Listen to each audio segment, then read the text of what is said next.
Welcome to episode 27 of the YMB and BTC podcast. This week's show comes from our second virtual Bitcoin meetup that we hosted just days ago. Our first was about a month ago, and its success inspired this second adventure. Absolutely anyone was invited to join us and chat about anything crypto related at all. Several people joined us just briefly, and we are especially grateful to Josh for sticking around for most of the meetup. Our main focus was once again on the Bitcoin in the Beltway conference. Over the next hour, we'll summarize each talk we attended and respond with our guests. A few worth mentioning are Andreas Antonopoulos' talk on the future of cryptocurrency, the FIFA Wallet presentation about their co-op, and Paige Peterson's discussion about MadeSafe. Stick around for all that and tons more. Your hosts are Tim Baker, John Stuart, and myself, Daniel Brown. Here we go.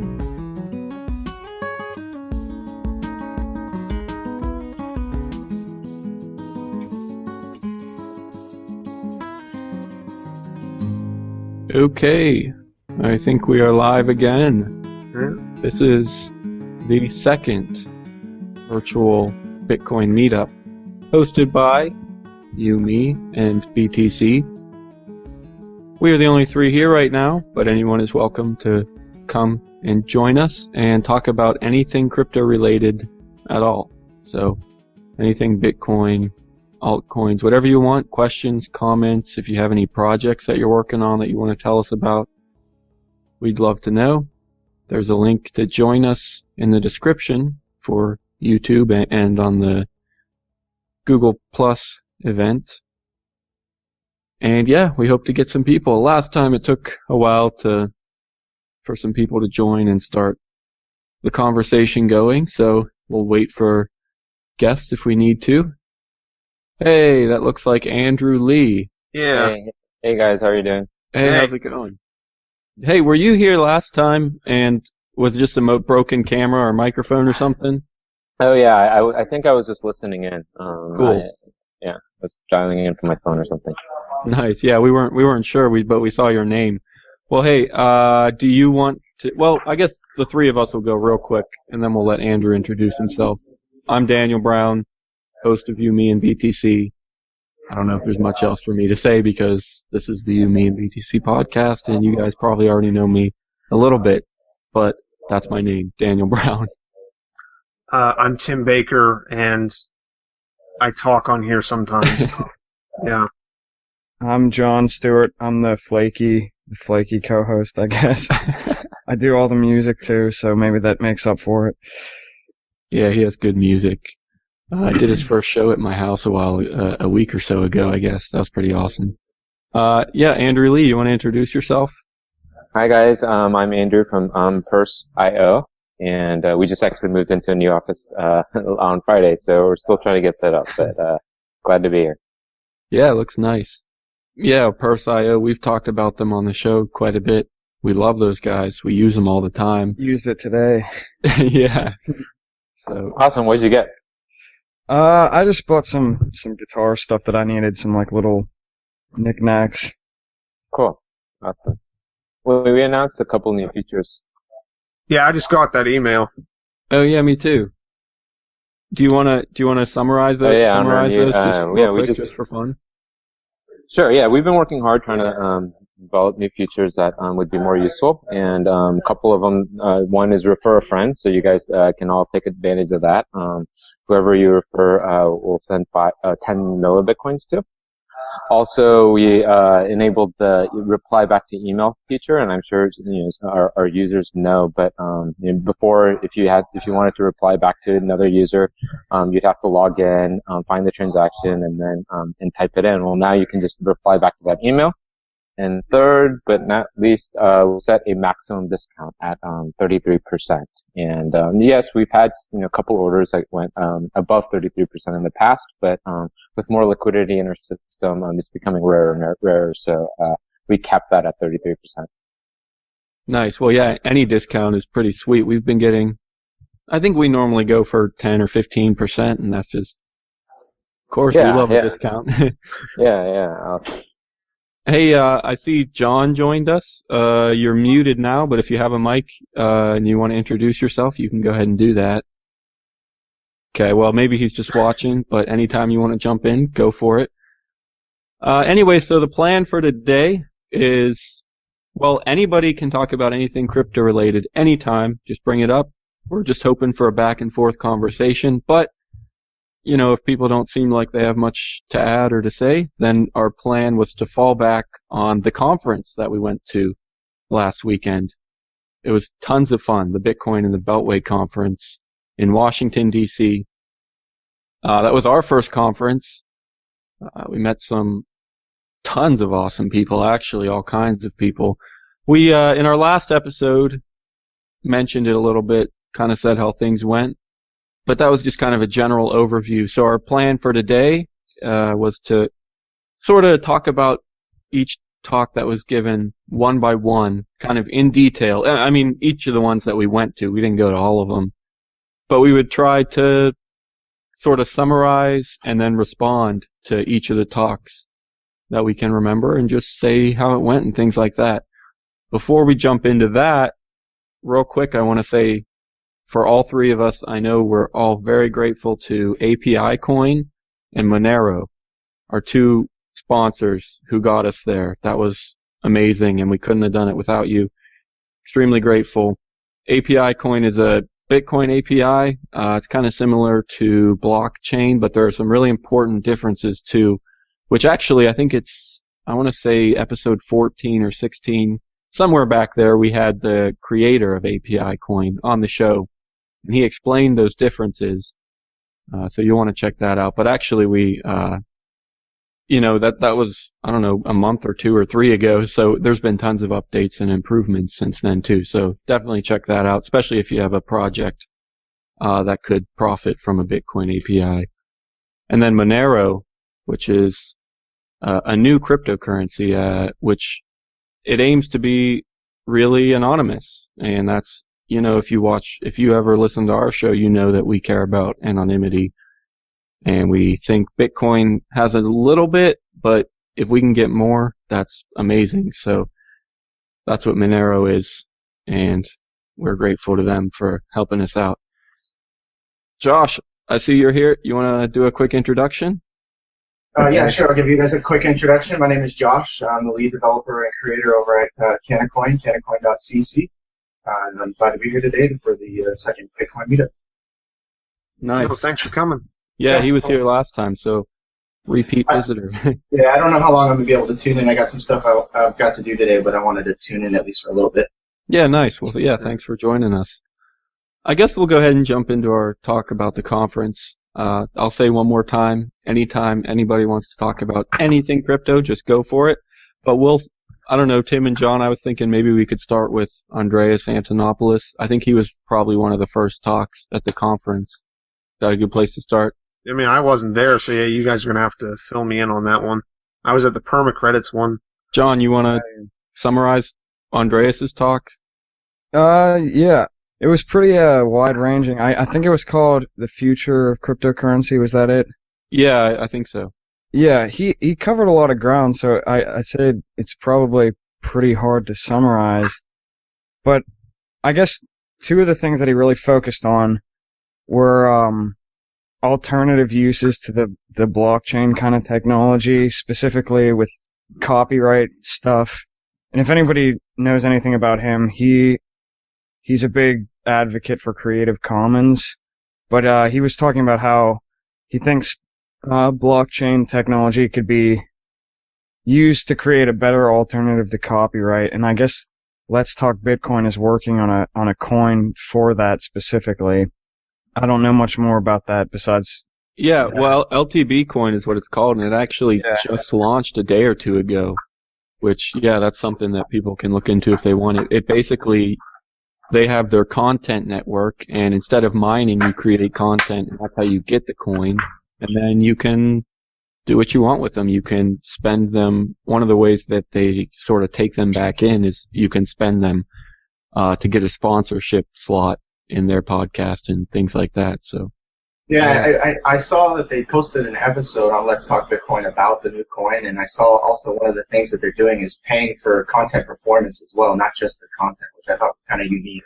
Oh yeah, I think that's what Andreas was talking about a little bit. He was saying that maybe this wasn't specifically with LTB coin, but maybe something he was just saying could be done is yeah, kind of like Reddit where you upvote and downvote things, and the more people upvote things, the more profitable it is, I guess.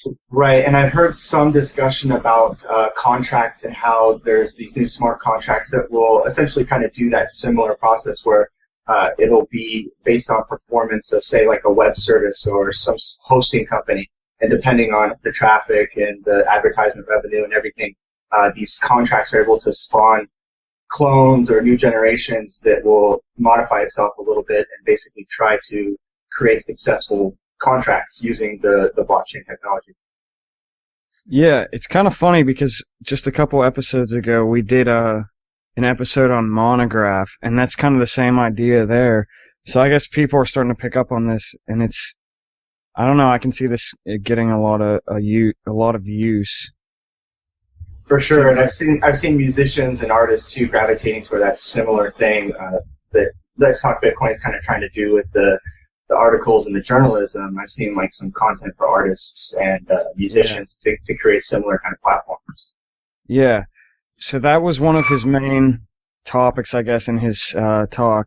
And the other one, at least that I remember, was he talked a lot about how cryptocurrencies could help developing countries. And he mentioned a little bit about an SMS wallet, and we kind of have an inside joke about that going. Because I don't have a smartphone, and I kind of need it, even though it's meant for like developing countries, I guess. But I'm sure there are plenty of other people out there with SMS phones that would get a lot of use out of that. Yeah, another thing that I think this is what he started with is regulation. He mentioned why he's against regulation. I don't know if I'm saying that correctly, because I know when we interviewed him, when I asked him why he's against regulation, and he had to correct me a little bit. I'm not sure how much. I don't remember exactly what that was. That interview should come out sometime in the next week if anybody wants to listen. That was pretty fun. But yeah, he basically said that the main reason he's not a fan of regulation is just because it doesn't work. He avoided all the philosophical things, any kind of argument you could have made. He's just like, no, I don't care what your beliefs are, your morals are, anything like that. It just doesn't work. We've had all this regulation, and it didn't work. The banks are stupid. They suck. They fail. They steal money, things like that. So that was a pretty big point that I think he made too in that talk. So. Yeah.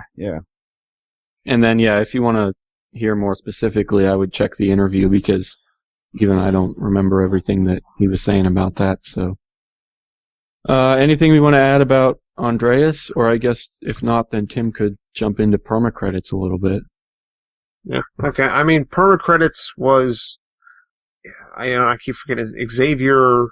You remember his last name? Hawk. Yeah, Hawk. Xavier Hawk. Yeah. The whole thing behind permacredits is mixing together cryptocurrencies with permaculture, which is like sustainable agriculture, and the idea of getting our farming methods or our way of growing food, getting that back to how at least they think it was done in the past.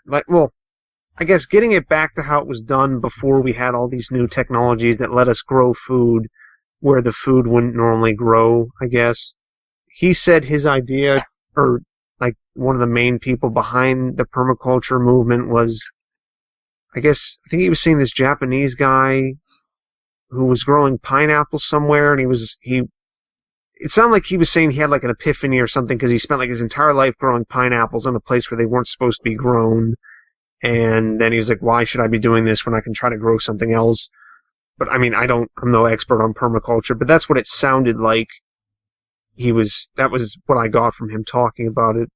The permacredits, it was set up to like give people permacredits depending on how, like, I think it was the crowdfund. I think specifically they were talking about for like crowdfunding permaculture or other what they would call like sustainable initiatives, I guess. And he was saying like how the people would be able to vote with where they put their perma credits, and I don't remember enough about it. Yeah, I don't know enough about perma credits to say why it's so much different than another coin that could be used for crowdfunding, but a lot of his talk was about the moral, like versus Andreas, who was talking about just the practicality of it. A lot of his was talking about how we need to get back to he kept on using the phrase our old wisdom. So a lot of that kind of stuff. He seemed kind of like he was a little bit of a mystical guy. Like part of his talk like went into this whole thing about how at different stages of a lot of of great emotion in the world that computers and random number generator programs have been changed. So there was a lot of that stuff in there to it. Yeah, I think it was kind of, I guess because I didn't go to the talk, I just heard it through you, Tim, so I didn't follow everything a ton. It's not the best way to hear it, but we did do an interview with him too. Unfortunately, not sure about the audio. I actually haven't listened to it yet, but I think we kind of botched it. It's kind of a long story. We had an interesting time with the audio, so that may or may not make it out. But yeah, that one will probably make it out. I think it's probably listenable. Okay, yeah, I haven't checked it yet.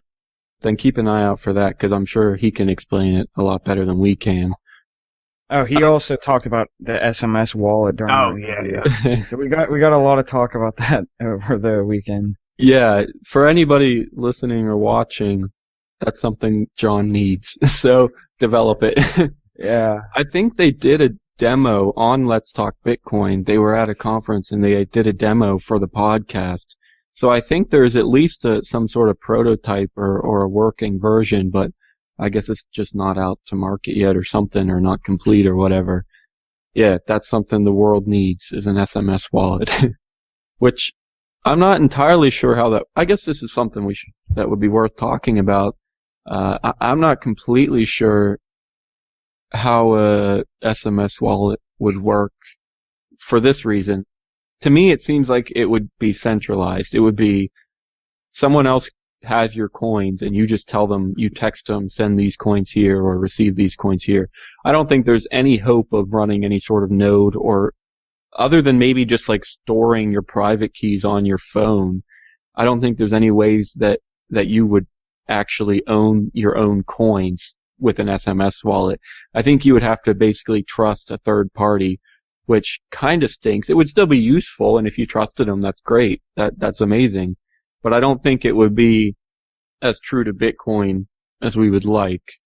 Or I don't know.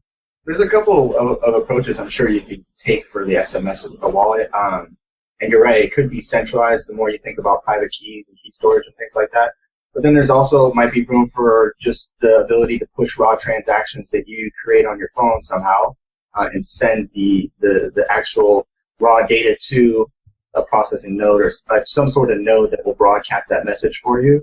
And then in that case, they don't own the private keys, and you're just basically broadcasting messages which they're putting out there. So I'm sure there's many ways to do it, and I'm sure that something like that will be in the approach. Yeah, definitely. That's actually a pretty cool thought. And I know that blockchain does have a same kind of feature where you can push transactions that you're generating offline or from cold storage, and then you take just the raw data and then broadcasting it through a node, and it's not actually you yourself broadcasting the message, but you're the one actually putting together the script and putting together the actual transaction and just having somebody else broadcast it for you. So.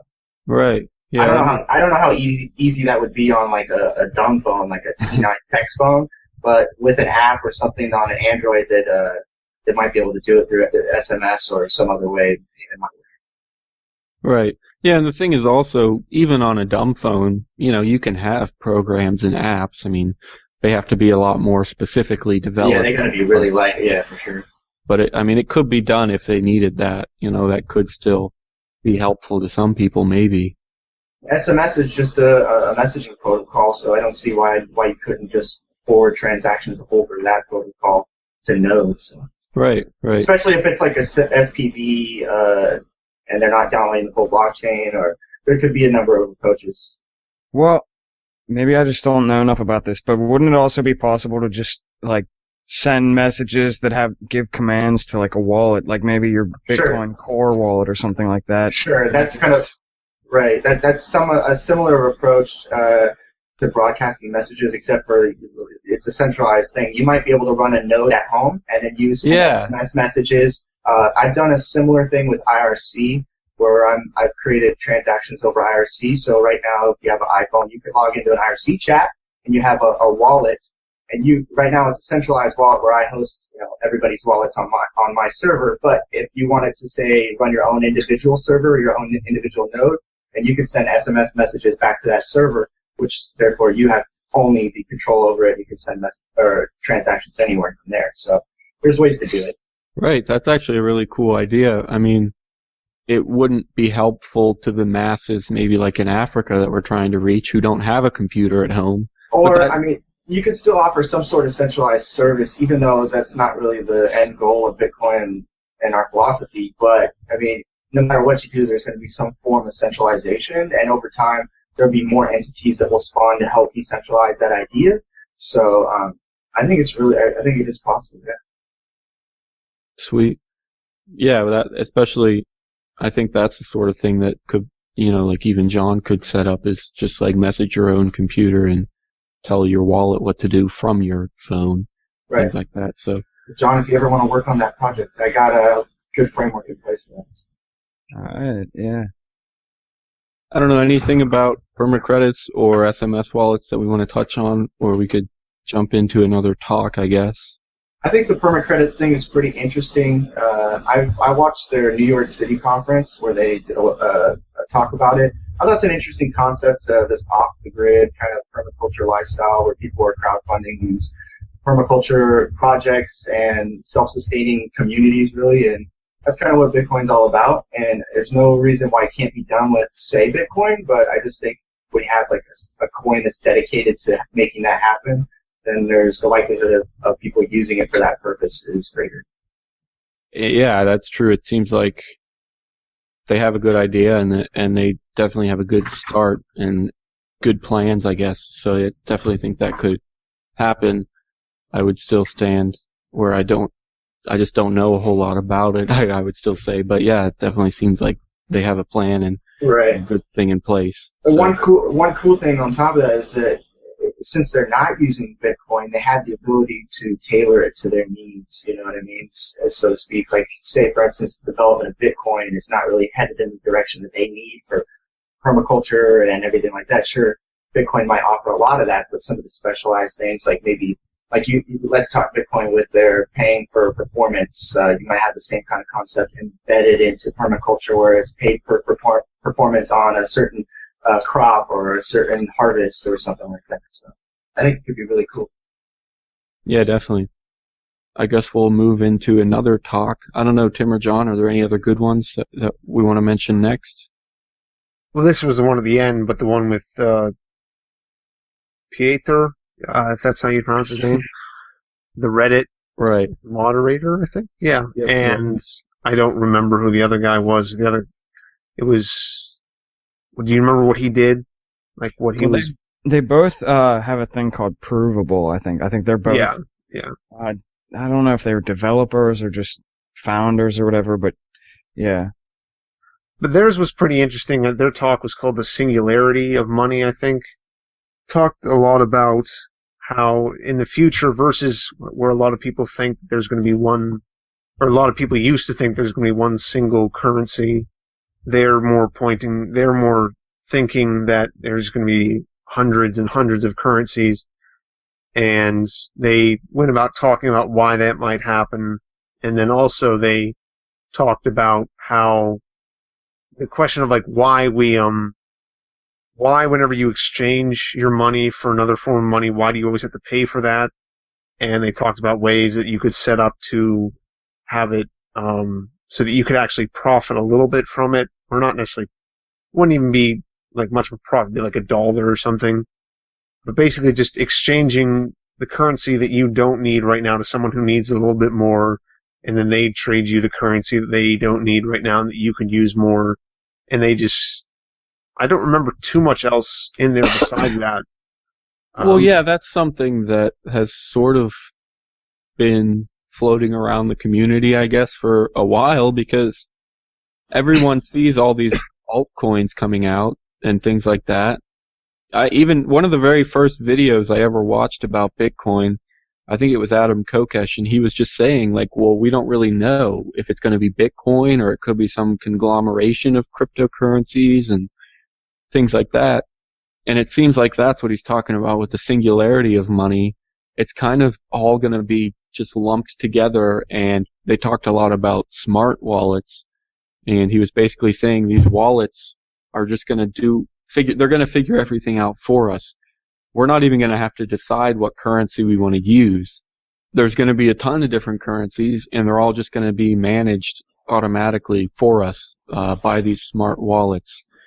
I don't think any of that is available or out yet. I don't think that's there at all, because not even all the currencies that might be useful are complete or developed yet. So that's definitely pretty far in the future, but yeah, it was just a really cool idea of how eventually we're probably just going to have so many currencies, and we can develop wallets that will, make decisions for us and trade the right currencies such that either it will be profitable, like you said, Tim, or we will not lose money when we have to convert currencies or things like that. It can reduce friction in the overall global economy for other people that might have more needs than you at the moment. Kind of like there's a very social aspect to that, and it's not so much for profit or anything like that. It's for the overall benefit of the people using these currencies. Exactly. Yeah. I think we told this example in the last episode just from a few days ago, but I'll say it again real quick. His example of the sort of conversion that a smart wallet might make is with, he talked about Canadian Tire, which is like this big sort of superstore in Canada, and they have Canadian Tire dollars or currency that they give you. Well, if you're leaving Canada, then you don't need that currency, but maybe there's somebody coming into Canada that would be able to use that currency.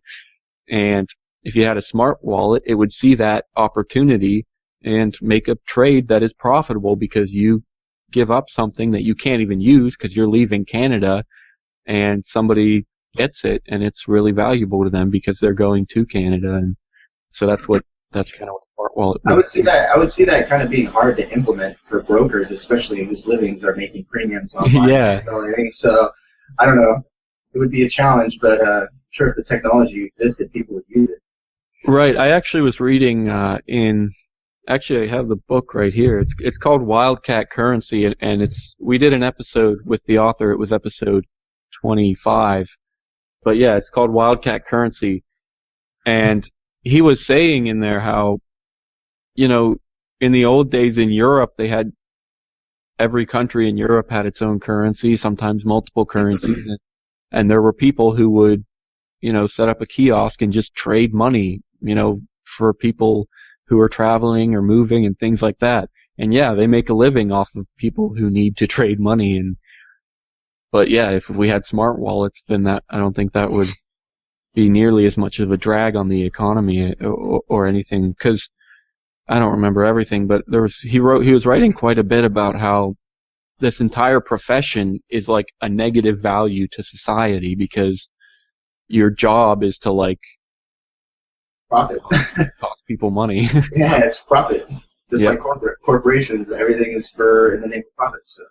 Right. Yeah, that's just something, everybody always says how trade has to be a good thing because trade produces value, because, if I buy a cheeseburger, it's because I want the cheeseburger more than I want the dollar, and McDonald's wants the dollar more than they want the cheeseburger. So they say that that's a net profit, which it is.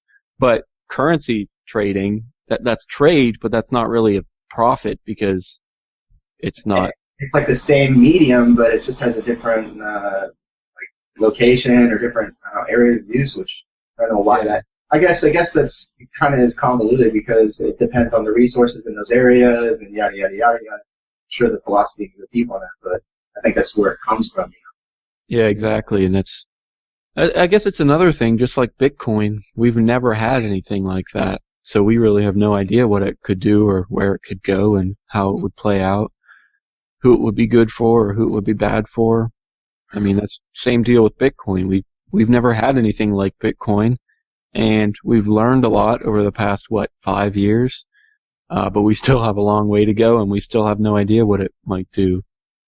Anecdotally, I went to the bank today to deposit a check, and I saw, this lady came in after me, and she went up and was like, "Do you guys do currency exchange here?" And it was kind of funny because it reminded me of the whole smart wallet thing. And I was just thinking, hopefully, maybe 15, 10, 20 years, however long it takes, neither of us would have to be here again. Like, I don't know. I mean, it's not a huge deal to go to the bank, but I mean, you get in your car, you drive there, you fill out a deposit form or whatever and wait for them to deposit your check. Maybe the whole thing takes 10 minutes, but you do that 6 times and it's an hour lost. You pay fees. And, yeah. And you don't control it, and when you need to get a hold of it, you got to go ask them for it. Yeah, so hopefully not only depositing money or paying people for work or whatever, but even currency transfer could all be instant and low fees, if fees at all, in the future. This episode of You, Me, and BTC is brought to you in part by the Canacoin Project, an online decentralized peer-to-peer cryptocurrency for the cannabis industry. Canacoin is designed to meet the standards of the continually growing marijuana legalization movement and was built upon the success of the Bitcoin and Litecoin protocols. We have not only implemented a more faster, efficient network for users to transact, we finally created a cryptocurrency that can be backed by one of the world's largest commodities, the cannabis plant. To get started today, or for more information on how to get involved in the Canacoin project, please find us at www.canacoin.cc or contact the development team via email at team@canacoin.cc. We also encourage users to participate in the discussion and follow our thread over on the Bitcoin Talk Alternative Cryptocurrencies forum. And we also encourage users to subscribe to r/Canacoin on Reddit and follow us at CCN Project on Twitter for more information. And now, let's get back to Tim, Daniel, and John with the You, Me, and BTC podcast. We were all there for the MadeSafe one, weren't we? Yeah, I was going to say MadeSafe or the FIVA. Well, theirs wasn't the FIVA, but it was the... Yeah, no, we definitely want to do FIVA, but start with MadeSafe. Does one of you two want to summarize MadeSafe? Yeah, I don't know. I mean, I feel kind of unqualified to do it, but I could try. Yeah, I mean, I guess basically the whole thing behind MadeSafe, they're a company. Well, the way Paige Peterson explained it to us, I think this was in our interview. Yep. Is that both Bitcoin and the technology that MadeSafe is working with are solutions to Byzantine General's problem, Right. which is pretty complicated, and it's pretty cool that there's like 2 people came up with independent solutions to the same problem. But I guess she said it's ledgerless, right? Yeah. Safe technology. Yeah. Go ahead and finish, but that's something we want to talk about. Yeah. Go ahead. So, but they're planning to launch, it sounds like, a huge system based off this technology. They're going to have SafeCoin eventually. Right now, they have that stored in a proxy coin, I guess, because they had crowdfunding for that. And so they used a proxy coin, but eventually they're going to have their own coin. And I guess more importantly, the Safe Network, which is basically going to be like a distributed internet, it sounded like to me. Like, you're going to be able to run your own storage space and stuff like that. And it's similar to mining, but they call it farming, I guess. Yeah. And I thought it was more similar to like torrenting stuff. Like everyone would have like a certain part of the internet. Yeah, I think that it works by like splitting up, like for instance on a distributed Dropbox. Instead of storing the files in one centralized location, if one node goes offline, then you lose those files. But there's some sort of encryption or dicing method that will chop up this file and split it amongst a distributed network, And in order to recreate that file, you don't need actually all of the pieces from every single node. You only need a sum of some of those pieces in order to recreate the data. Yeah. So it's more like a It sounds like there's network than it is a ledger. Yeah. That's what they called it, and she even used the Dropbox comparison too when she was explaining it.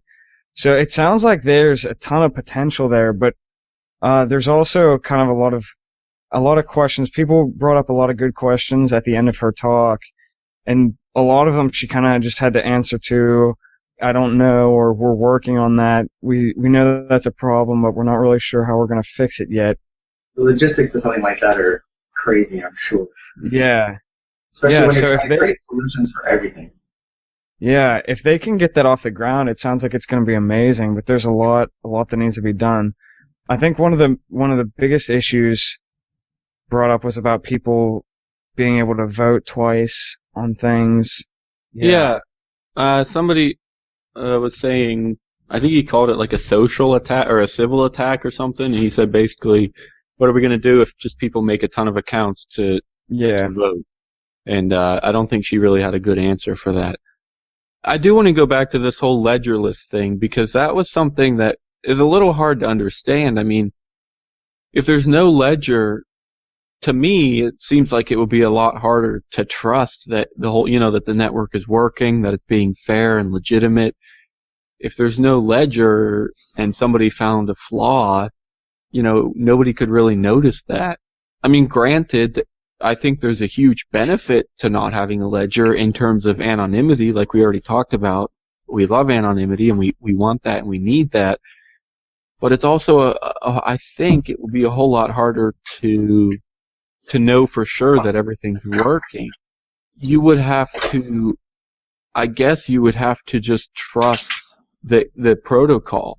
You would just have to trust that it's flawless, that there's nothing wrong with it. At least with Bitcoin, if somebody double spends, you're going to see that and deal with it or ignore it or something like that.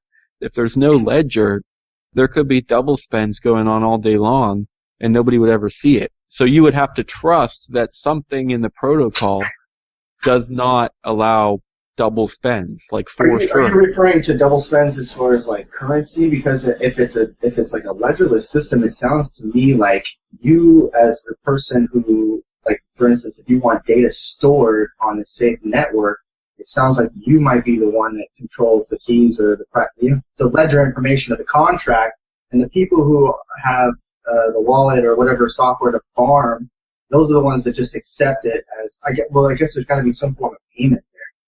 Yeah, there is I think it's called safe coins, is that they talk about.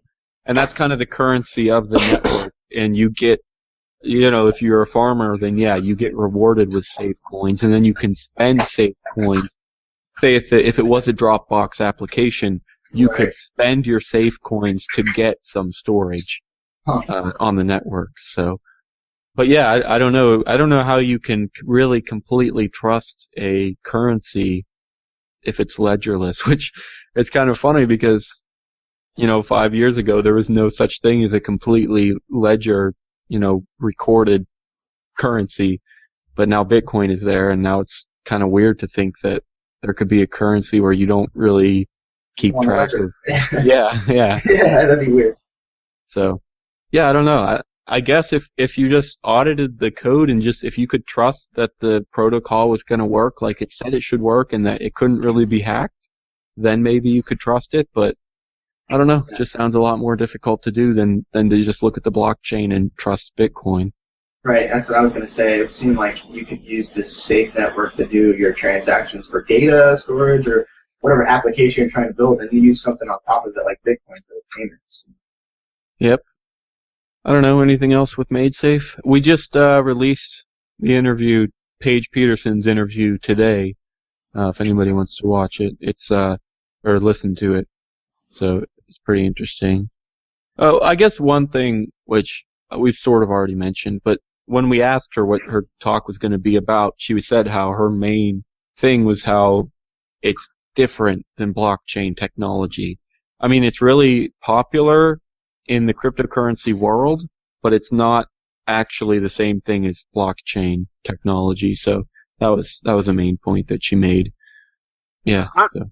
I'm just looking at something on the blog.madesafe thing. I don't know if this makes any difference, but you're saying ledgerless. They say the safe network utilizes an unchained ledger. That makes a little more sense. Okay, I don't know what that means as far as... It just means that it's not sequentially stored as far as the chains go that are mined by the miners. So it doesn't need to keep a ledger of transactions in order. Well, I guess it would though. I don't know, because if you have this May coin, how are you gonna prevent, like you said, double spends if you can't prove that it wasn't spent prior in the chain somewhere if it's not linked? It really makes it difficult. Yeah, I don't know. That's a little tough. I'm not really sure. Definitely send me on a hunt to look at some more information after this, for sure. Yeah, that's what I was going to say. Maybe we should see if there's someone, maybe a developer that we could interview sometime, or get him on the show and ask him this stuff. Yeah, I don't know. Anything else with MadeSafe, or do we want to go to another one? Yeah, we could probably move on. Yeah. Let's see. I know we want to hit FIFA. FIFA was everybody's favorite, not just ours. Everybody loved FIFA. But I don't know, is there anything else? Any reason we shouldn't do them yet?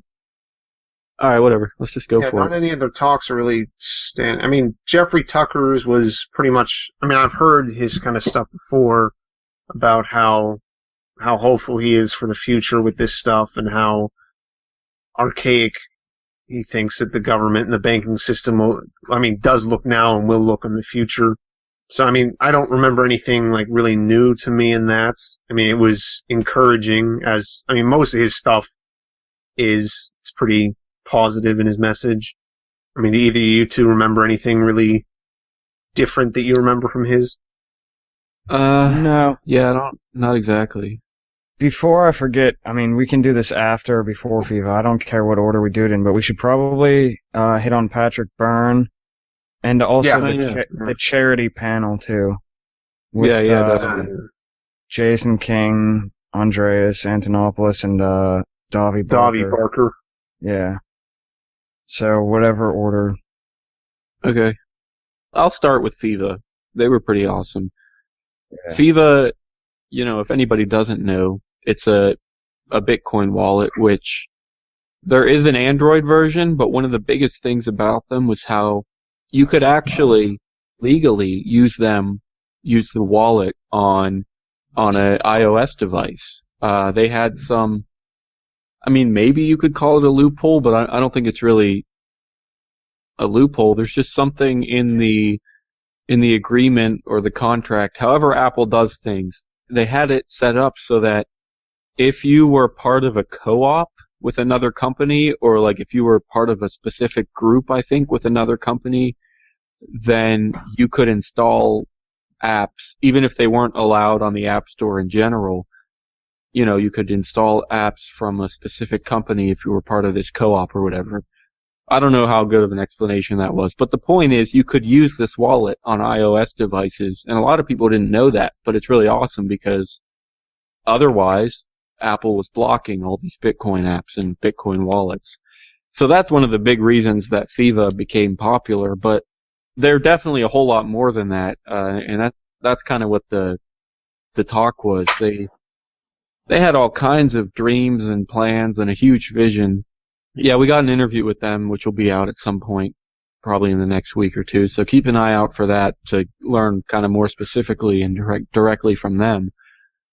But yeah, they had this, I don't know, everyone, I heard probably 4 or 5 people say, that was really inspiring. So they talked about, let's see, they had to describe their co-op and the whole idea of a co-op and what a co-op is. Basically, it's when the users of a service or like a product, like this Bitcoin wallet, the users can join the co-op and kind of receive back from the company that the main company.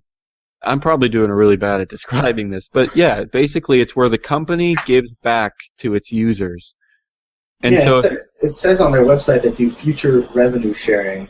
So by becoming a member, you get granted the opportunity to share in the revenue of some of the future ventures. Yeah, I think they give out patronage points. I don't know if it's if you submit feedback or you review stuff or something like that. I'm not sure exactly how it works, and I would have tried out the wallet, but I don't have a smartphone. But yeah, their whole thing was called the least of these in the giving economy, and their whole thing is kind of like, we're going to give to the users and they're going to give to us, and it's just going to be this big thing that kind of works out in a cycle and everybody's happy and it's awesome and stuff.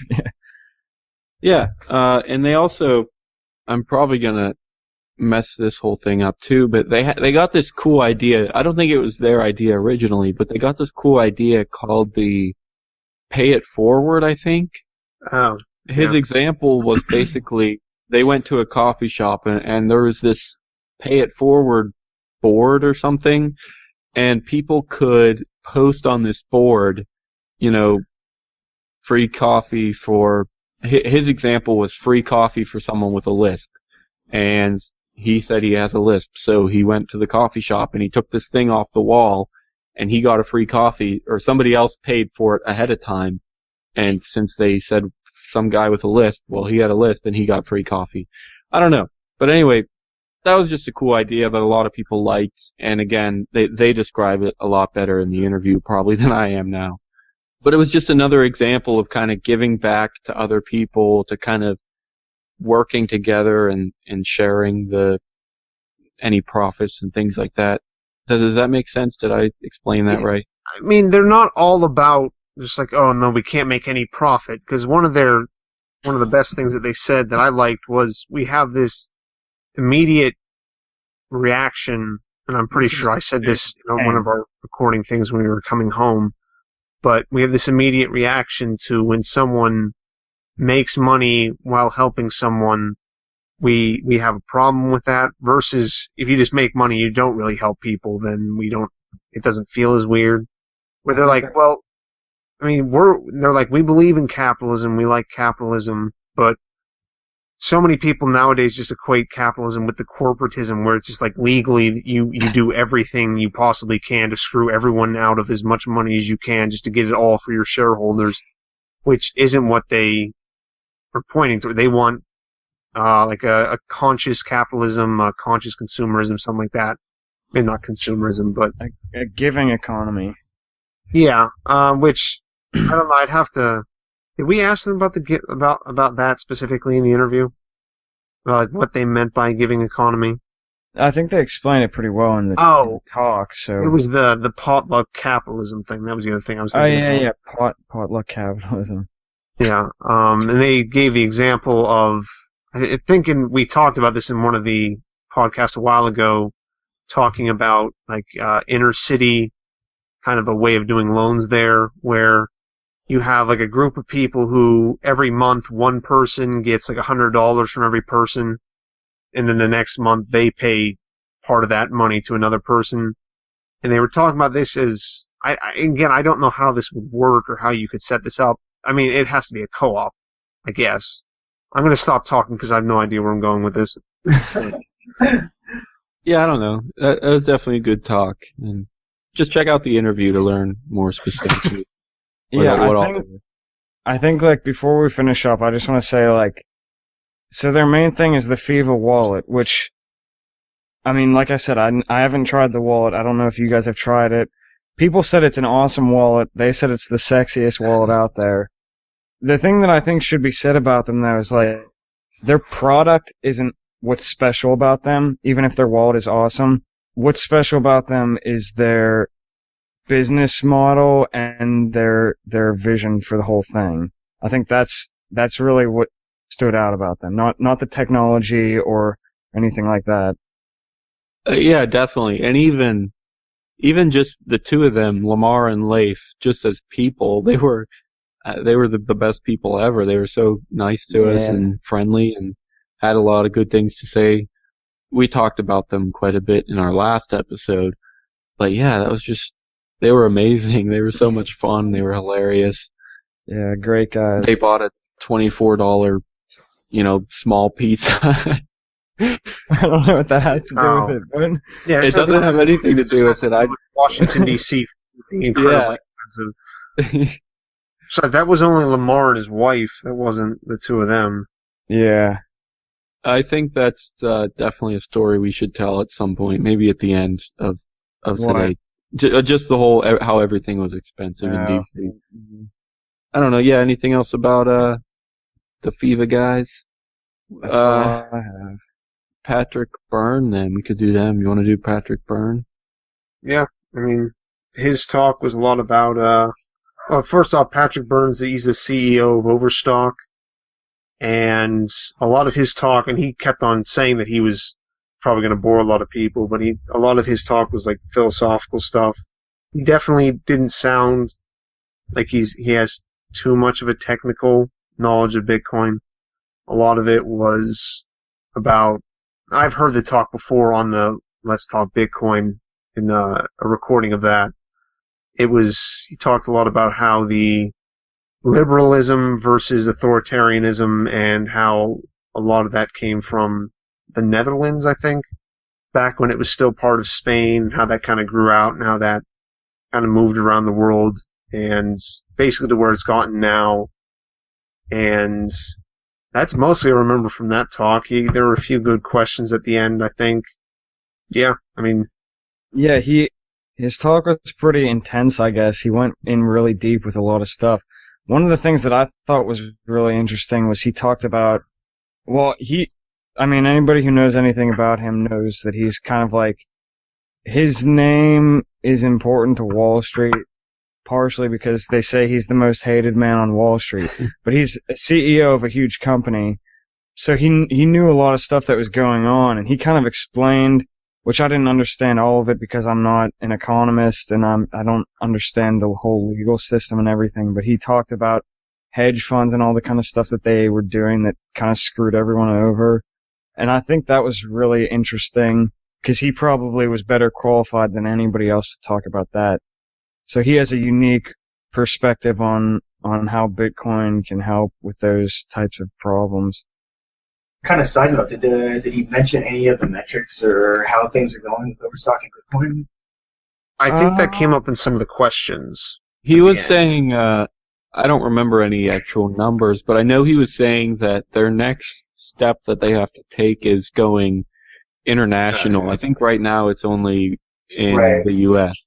Yeah, he was saying they have to go international and work on that. I don't remember any numbers. I'm sure there's some logistics as far as tax and stuff goes for Bitcoin and everything international as well. Yeah, definitely. I mean, I know he said it was still very successful and things like that, and it was working out well, of course, but yeah, I don't remember any specific numbers. Yeah. Oh, maybe just to mention this before I forget again, I found today 3 people's talks in their entirety have been uploaded on YouTube. Andreas's, Patrick Byrne's, and Jeffrey Tucker's. The whole talk is on YouTube. I haven't watched it, so I don't know how the quality is. They're each about an hour long, roughly. So if anyone wants to watch those and tell us all the things that we forgot or the things that we misquoted or said wrong, or if you just want to, I don't know, Josh, if you want to check, maybe he goes a little bit more in depth about their statistics and stuff. Yeah. My guess is that most of the talks are on the internet somewhere, probably still accessible. So yeah, definitely Google them if you want to check them out. Well, I don't know, were there any? There was one other that you said before, I think. The charity. Oh yeah. Panel. Yeah. Yeah, one of you two can do that if you want. Well, they had Jason King, who's the, I don't know, head, whatever, I don't know his official term, but of Hoodie Founder. the Homeless. Founder of Hoodie the Homeless. And, no. Sean's Sean's Outpost. Outpost. Yeah. Yeah, Davi Barker is, now who is Hoodie the Homeless then? Davi Barker's Bitcoin Not Bombs. Is he which is also Hoodie the Homeless. Okay. Right? Because that's what the orange t-shirts are. Yeah. Okay. Anyway. Yeah, Jason King with Sean's Outpost, they do a lot of homeless outreach. They have the Satoshi Forest in Florida where it's illegal to be homeless. And they've gone out and given out blankets to the homeless people and all stuff like that. And actually, one of the cool things, him and Davi Barker went out on think that Friday night, and they took some of the extra hotel rooms that they had booked that weren't being taken and tried giving them out to some homeless people. That's cool.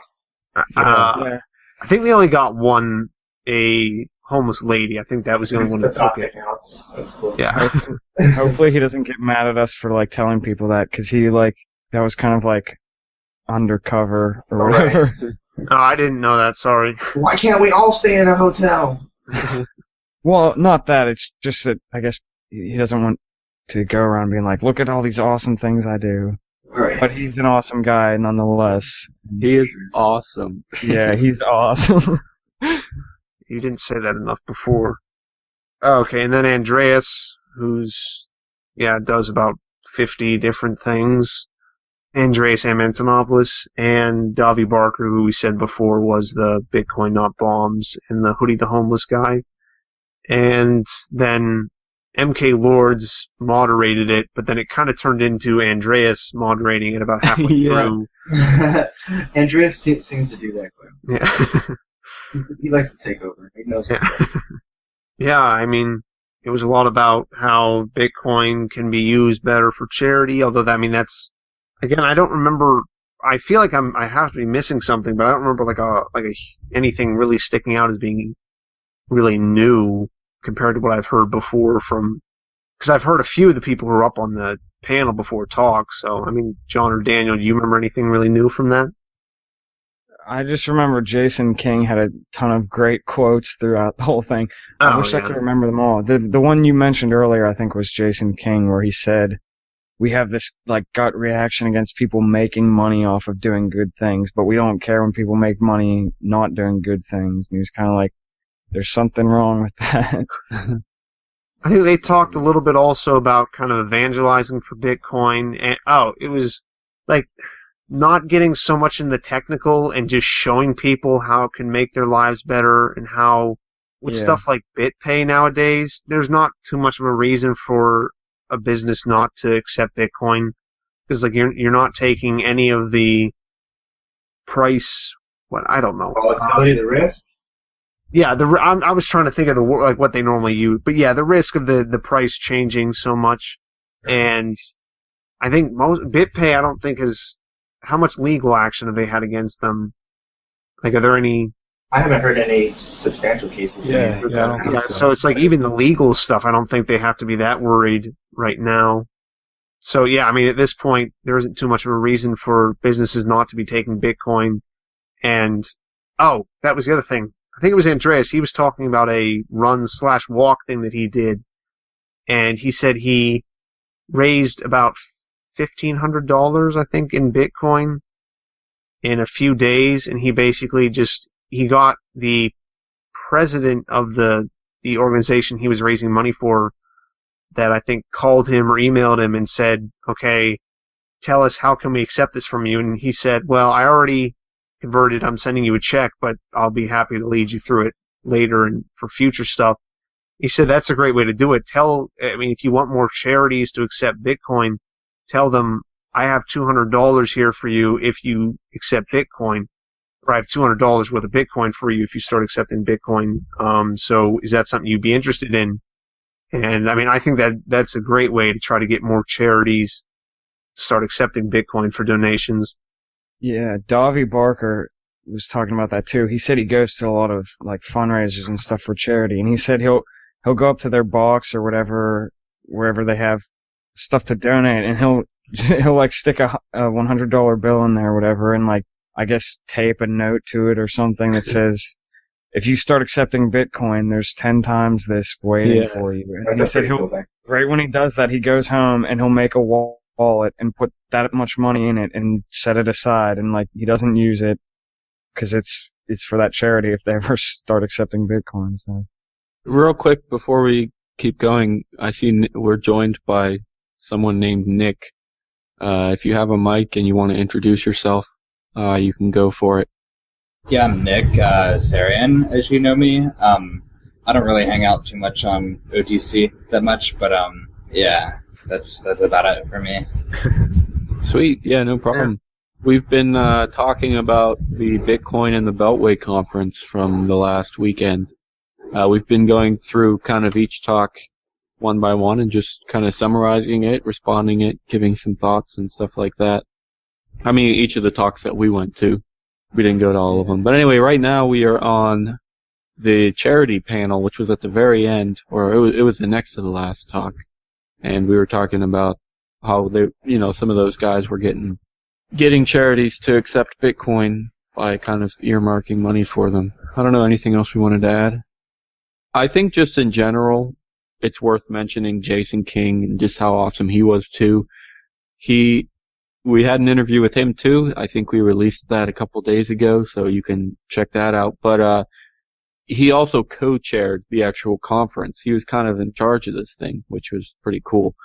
And we decided that we're going to give 75% of any tips that are given to any of our Bitcoin in the Beltway interviews are going to go to Sean's Outpost, just so people know any tips that go there are going to be sent mostly on to Sean's Outpost.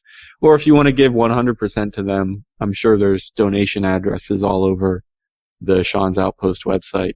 You can do that too. We'd love if you give them 100%. So, yeah, check that out and support that. And hoodies for the homeless too, or Hoodie the Homeless, whatever it's called. That's another good Bitcoin charity that's worth looking into. They have one of their projects, I guess. I don't know. One thing they do is where you can buy a T-shirt for yourself for $30, and for everyone who buys a T-shirt, they also give a free hoodie to a homeless person. So that's pretty sweet. I think you guys both did that, or one of you. Maybe it was. No, just we both did. I put my did. shirt down whenever I went to grab Jeffrey Tucker for the interview, and then I came back, it wasn't there anymore. So you gave a homeless person a free hoodie and a rich person a free T-shirt. Yeah, and then I just got one of the little what do you call these things? A beanie. Yes, a beanie. There you go. Yeah. So I still got some. Yep. I don't know. So let's see. What else? Any other talks or anything else about that panel? They did touch on a ton of things in that panel. I'm sure we're missing things. So that's another thing you all might want to look up on YouTube if you can find it. Well, I don't know. Yeah, if anybody thinks of anything that they want to talk about, I don't think we went to any other talks really, did we? We stopped in for a while at the Zutong and the Whitey Cracker concert, but yeah, we didn't stay very long. I don't know. It was I heard Whitey Cracker was really good. We didn't hear him at all. We just heard Zutong. Right. That's true. Zaltonged. I'm not sure how you. Yeah, I don't know how you say it. Well, that's true, and we only listened to one or maybe not even one song, so maybe there were some better ones, but whatever we heard, we weren't a huge fan. So, yeah, and then, so that's when we went outside and smoked some cigars and got offered some prostitutes. For Bitcoin or? No. I don't know. Hey. We never asked. Maybe he does accept Bitcoin. You know what? I heard that there was some prostitution ring in California or Oakland or something like that using these NFC cards using I think it was feather coins or something like that. The pimps were handing out these cards preloaded with coins to clients, and they would use them with their prostitutes by giving them feather coins. That was weird. I guess that's a good way to make some profit on some coins too. Sell a bunch of coins for a couple $100 and they'd be like, hey, you can use these with prostitutes. Just for fun too, I think it's worth talking about just how expensive the whole city was. I don't know, everything there was freaking expensive. One of you two should tell the cheese ball story. Yeah, I guess I can tell that. Well, I guess it was before we interviewed Jason King, we were waiting to get let into our room, which is a whole other story. But they were making fun of the hotel the whole time too. It was so funny. Yeah, it was yeah. So he was like, we were kind of just standing around waiting for security to let us into this room that we're supposed to have, and he's just kind of like making conversation, I guess, and then he tells us that night, the first night, there was like a networking time, so kind of everybody was just around, and they had drinks for sale, and then there were appetizers or hors d'oeuvres, whatever you want to call them, were set out for everybody. and there were these little, like, they were about this big, I don't know, maybe like an inch across, little, like, breaded cheese balls, I guess. And, like, so Jason King tells us that apparently those cheese balls cost $6.50 a ball. And, yeah, there were probably a lot of those were eaten. I know I ate many of them. If I had known that beforehand, I probably would have eaten less. Yeah, they said they had to like make a contract to buy so many of them from the hotel for this. Yeah. He's like we could feed 5 homeless people full meals for $6.50. Yeah. Yeah. I mean, he also told us later that they'd wanted to do something like with the kind of in the spirit of Sean's Outpost, have everyone, instead of having like a buffet style meal, they're going to give everyone like a brown paper bag. But the hotel wanted $63 or something like that for a brown paper bag lunch. So like, no, we'll just do a buffet thing. Holy cow. Yeah. So. Yeah. And let's see, gas was like at least $4.30 or something a gallon. Yeah. So maybe you're wondering, if it was so expensive, why was this conference in DC? Well, he actually told us it was kind of like, I guess it was his kind of idea to have it there because, he wanted to have it in DC so that we're right in front of all these politicians. So this stuff is starting to take off now. He's basically just like, I want to give him no excuse to not know about this. All the best people in Bitcoin were talking about Bitcoin the whole weekend, right in your backyard. Like, you guys should have been listening. Right. It was kind of funny because, I guess it's no secret that there's a huge subset of people in Bitcoin who are also anarchists or libertarians. And I know, we all kind of have those leanings. So, I don't know, it was just really funny to be in DC and hear all these people trash talking the government constantly, like through microphones with big speakers and stuff. It was kind of awesome. Yep, that was basically it. He's like, yeah, we want to just throw it all in their face so that they'll have no excuse later. So I guess it was worth $6.50 a cheese ball for that. Yeah. Well, I think they were even saying that they either had free tickets or like subsidized tickets for like congressmen or something like that. Yeah. So, which I don't think any of them showed up though. There was that guy who was he's running for Congress. Right. But he spoke at the conference too. I don't think he was taking advantage of like a free ticket or anything. I think he was just there as a speaker. Actually, yeah, he's actually from Washington State, which is where you are, right, Josh? Yeah. Yeah, I think he's running for like Republican congressman or something, and he accepts Bitcoin. So, I don't know. We talked to him for a little bit, and we thought about getting an interview, but we just didn't have time and didn't quite work out. Yeah, it sounds like you guys got a ton of content and stuff from the right. Yeah. Oh, so yeah. I guess on that note, it's probably worth telling the story, our whole audio story too, just for fun. When we were we ordered from Purse.io actually from Amazon, but through Purse.io, which the creator was on at somebody who works for Purse.io was on at the very beginning of this meetup. But anyway, we ordered an interface so that we could plug John's microphone into my tablet and then just record. It was a pretty small interface. So it was a really portable setup. So we used this the first day or the first 2 days. We had the microphone plugged into my tablet and we were recording everything. And then I think on the very last day, the morning of the last day of the conference, something went wrong and we were trying to do an interview with the FIVA guys and it wasn't recording or we had no idea what was wrong. And we went through a whole bunch of stuff, but the bottom line is this. We found out that the whole time, like, our recordings work. We got recordings for all those interviews, but it was using the tablet's microphone and not the actual microphone that was plugged in. Oh, man.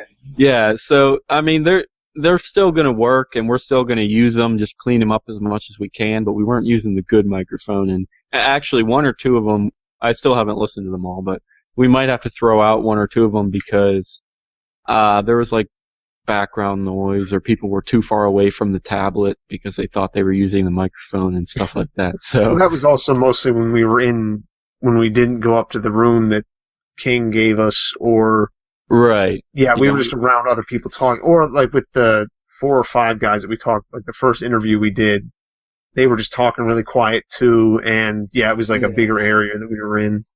But yeah, we fixed that on Sunday. So we still got like, how many interviews did we do on Sunday? 3? Probably 3, yeah. So 3 of them sound the best, I think. Yep. Or no, 2 of them sound the best because one of them was on the Sony. yeah, which I haven't listened to that yet either. It might not be bad. We'll see. Well, hey guys, I got to get out of here. I got some stuff I got to do. So, All right, sweet. chat. Yeah, hey, thanks for joining us. That was awesome. Yeah, let me know when you guys have the next one. I'll be sure to join. All right, sounds good. right. See ya. See ya. We scheduled this for 2 hours again, but we covered most of the conference, and Yeah. I don't know. Is there anything we want to add before we finish up? I mean, I don't care. I got some stuff I can do tonight. It's up to you guys. I guess we'll wrap it up then. Just, I guess, before we finish, we'll just say thanks for joining us. Yep. We'll probably do this again in about a month or so. We hope to see you guys there, or if you can't make it, just at least listen. And we thank anybody that's listening now. Check out our website, youmeandbtc.com. Leave some tips if you're willing. Yeah, like we said a little bit earlier, 75% of any tips that go to our Bitcoin in the Beltway interviews is going to be forwarded straight to Sean's outposts. Yeah, I don't know. Anything else? Yeah, thanks for listening, and for all the people coming in, or mostly Josh, thanks for joining us again. Yep. Thanks, Josh. Thanks, Andrew, for staying with us for a little bit, and just anyone who watched. And John Beard, I don't think we got anything out of him either, but he was apparently here for a little bit. All right, I'm going to sign us off. Thanks, guys.